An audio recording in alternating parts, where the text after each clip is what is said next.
অংশগ্রহণে হৈমন্তী ব্যানার্জি এবং শ্রীমন্ত ভদ্র।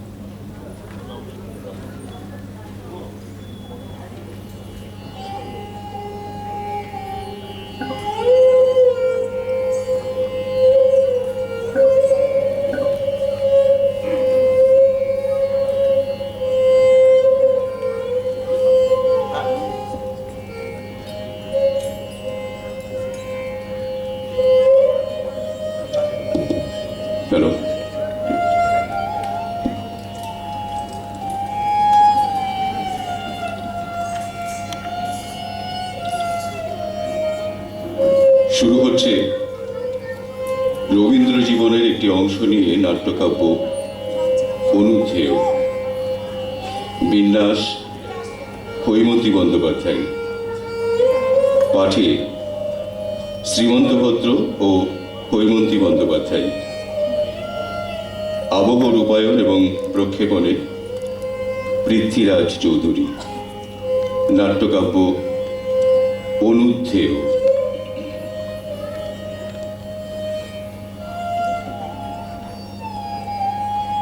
রবি, রবি, কে কে ডাকছে আমায়?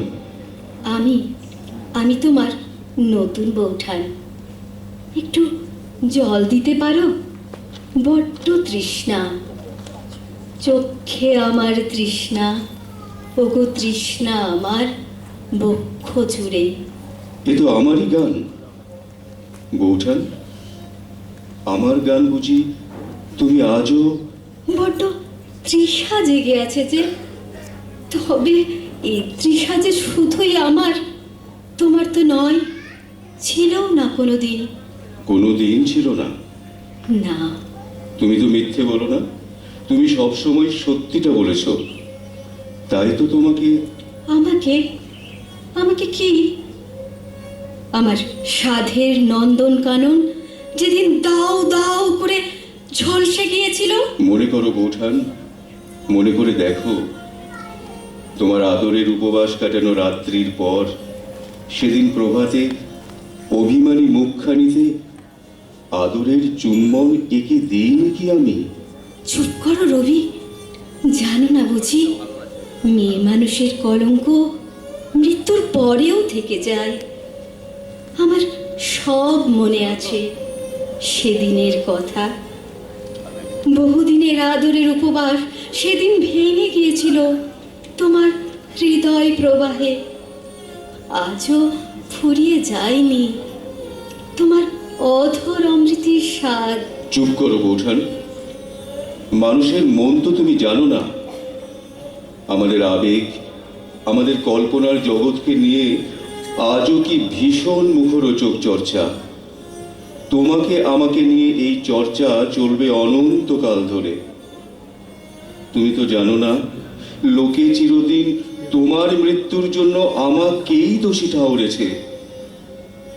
কোথাও যেন একটা কলঙ্কিত অধ্যায় সযত্নে তোলা আছে শুধু আমার জন্য তোমার তরে।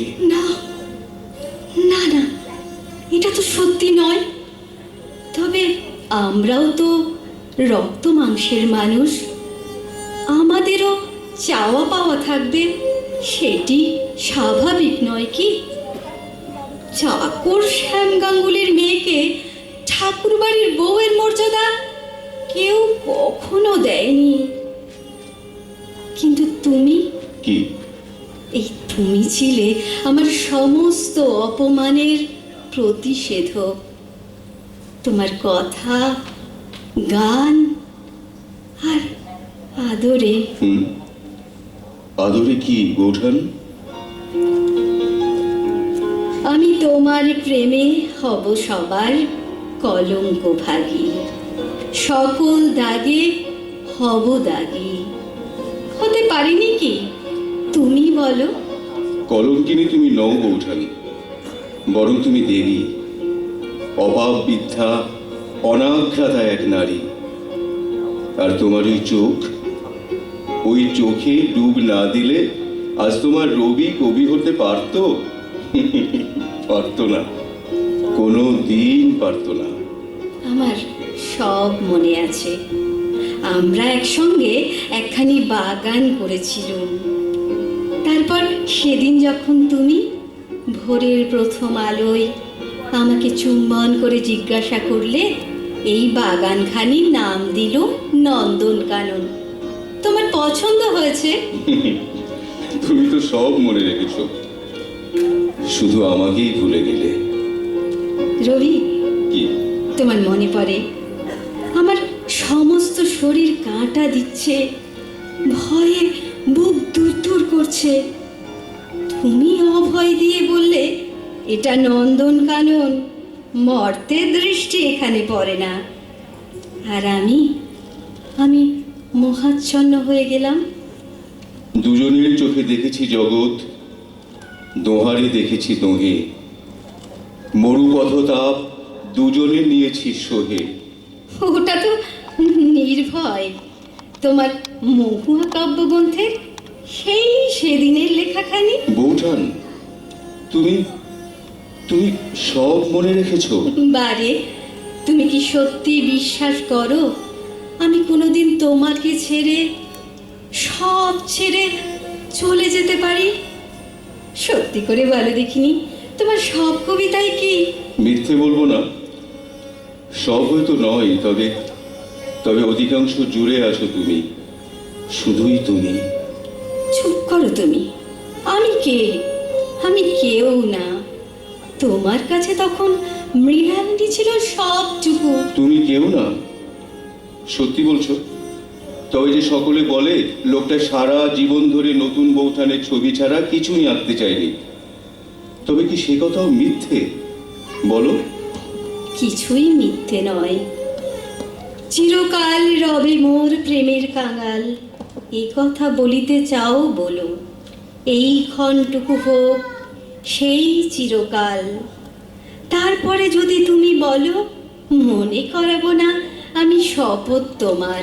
আসা যাওয়া দুদিকেই খোলা রবে দ্বার, যাওয়ার সময় হলে যেও সহজেই, আবার আসিতে হয় এসো। সংশয় যদি রহে তাহে ক্ষতি নেই, তবু ভালোবেসো যদি বেসো। তবে কি এ কারণে অভিমানে? কিন্তু এ তো আমার অভিমানের কথা, তাও তো শুধু তোমার জন্য। সেদিন বিকেলে মনে পড়ে কবিতাখানি লিখেই দৌড়ে গেলুম তোমার কাছে, আর তুমি তখন বলেছিলে তোমার চেয়ে ঢের ভালো ওই বিহারীলাল। ভুল হয়ে গেছে রবি। আসলে অভিমান যে কখন এত তীব্র হয়ে উঠল, শুধু কি তুমি না, আরো কত আঘাত সেদিন। তবে বিশ্বাস করো, আমার বিচারে আজও তুমি বিশ্ব সেরা।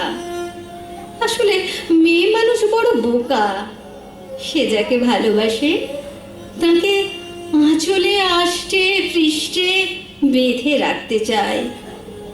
কিন্তু রবি যে বেঁধে রাখার নয়, সে যে জগৎকে আলো দেখাবে, পথ দেখাবে একদিন। বুঝিনি, সত্যি বুঝিনি। সেদিন যদি একটি বার কানের কাছে এসে বলে যেতে, মৃণালিনীর সঙ্গে গাঁটছড়া বেঁধে ফেললেও রবির মনটা বাঁধা থাকবে তার নতুন বৌঠানের কাছে। বৌঠান?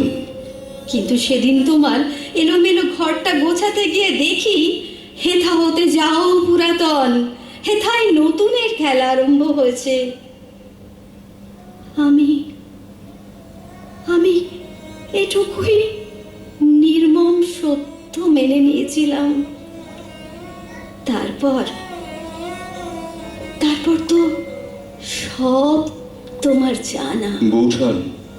বৌঠান, এই তো আমি, তোমার রবি, শুধুই তোমার।